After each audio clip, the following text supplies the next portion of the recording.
Hi everybody. Today we're going over the examples that I've given you that will help you complete your end of unit project. The questions on the project are very similar to these, so I thought it might be helpful for you to see them. They are posted already with all of the answers, but this video gives a little bit more information and hopefully helps some of it to make more sense than just actually seeing it without the explanation. This is just a review of the equation. Please remember that the A in the equation, we're more worried about the absolute value of what that is, because the absolute value of A is always the amplitude, which is how high or low it goes away from the midline. C is the midline, which is the middle of the wave. So it's always nice to draw that in on your graph just to make that easier for you. B is the frequency, and a lot of times we use B to help us find P, which is the period of the model. So again, that formula is B times P equal to pi. A lot of times you're given the B or the frequency and you're asked to find the period, which is not in the original equation, but can be found using this one right here. So let's start with example 1, and I've written down a few additional notes that hopefully will help you. So we're talking about a tide, and this is a graph of a tide, and it's in a particular bay, and it's telling us that it's modeled by a cosine function, which means by knowing that it's cosine, we know that it does not start at the midline, but that it does start at the height of the graph, at the top of the amplitude. So we know the maximum depth of water is 36. That's going to have something to do with our A. The minimum depth is 22. That's also going to be helpful in finding our amplitude. And it hits high tide every 12 hours.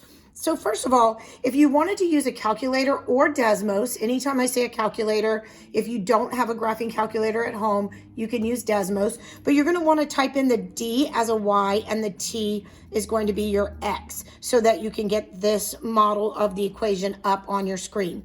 So first they want us to determine the A, B, and C of the model. So C is pretty easy. You just take your high tide, which is 36, and your low, which is 22, and you add them together and divide by 2. We did this earlier in the unit, so you can look back at some of your previous work, but the way you find the midline is you add the maximum and minimum points together and divide by 2, because you're really just looking for the average height. And if you know the high and low, it's easy to calculate the average. So C is 29, and then A, you just take, and again, we talked about this in class closer to the beginning of the unit, but you take your high, which is 36, the maximum, minus the 29 and get 7. You also could have taken 29 minus 22.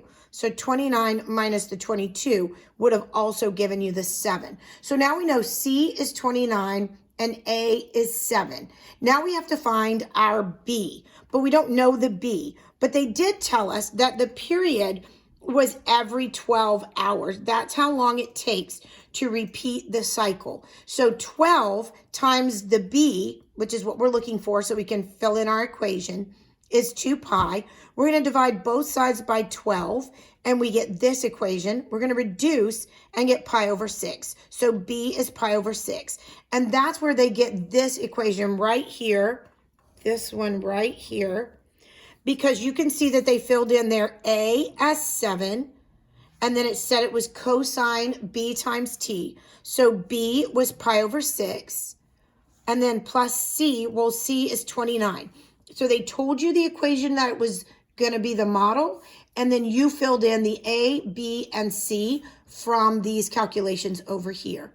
Okay, so then finally part C says, and I apologize for the how messy it is, the tanker boats can't be in the bay when the water is less than 25 feet or less. So they want you to find when would it be below the 25 so that you know the tankers can't be in there. So what we do there is you can add into your calculator, you go back to your calculator or Desmos, and you put in the line y equal 25. So the midline, remember, was y equal 29, which is about right here. That was y equal 29. And then now below that, you're going to put in a y equal 25.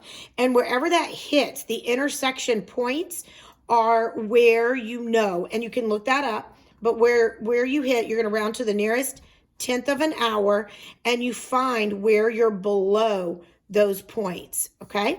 So that's how you figure that one out. If you have any additional questions, please remember you can come to my live sessions or feel free to email me. All right, let's go to number 2. And then we're going to stop for this video and we'll pick up tomorrow's video for 3 and 4. All right, so for exercise 2, we're talking about a yo-yo. And the yo-yo, it says the height of a yo-yo above the ground can be well modeled using this equation. So again, we're looking at a cosine equation that models the height of the yo-yo. Where h represents the height, again, you're going to replace that with a y. So h is going to be y. And in here, so it's the height, and t is the time in seconds. But in a calculator or in Desmos, you're going to want to substitute those as x and y. Okay? So for in calculators or Desmos, you're going to want to change to these letters so that you could just type that in. Excuse me. All right, so it says the t represents the time in seconds since it was first dropped from its maximum height. So determine the maximum and minimum heights that the yo-yo reaches. Show the calculations. Okay, so the yo-yo starts, we know the midline is 2.25. So C is 2.25. We know the amplitude is 1.75 because that's the absolute value of this number right here. So this is A and this is C. So now we know, now that you just look at that equation and figure out your A and C, you know that you can take your amplitude and subtract you can take your midline and subtract the amplitude to get the minimum. And you can take the midline and add the amplitude to get the maximum. So we did 2.25, which was our midline, and we added 1.75 to get our maximum height. And then to do the opposite, we took the 2.25, subtracted the amplitude, and got the minimum value. Okay, so those are just subtraction problems for that one. Now, how much time does it take for the yo-yo to return to maximum height? Well, we're asking how long it takes to go through one complete cycle to get back to the maximum height. So we're asking for the period. Now, we know that we can find the period if we know our B, and our B is pi.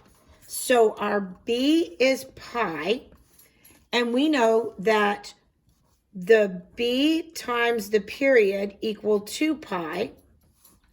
So that's why B is the pi. So pi times P equals 2 pi.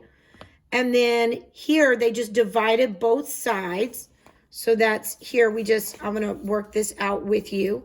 So that's pi times P equal 2 pi. We're going to divide both sides by pi. And we get P equals 2. So it's going to take 2 seconds because we know it's seconds because it was time in seconds. So 2 seconds for it to go through one complete cycle. And we're going to stop here right now. I hope that helps you. I want you to go ahead and try to complete the first 2. Remember, the end of unit project is graded as a test. So that will need to be submitted by 9 a.m. this Friday for a test grade. Good luck, and let me know if you have any questions. See you soon.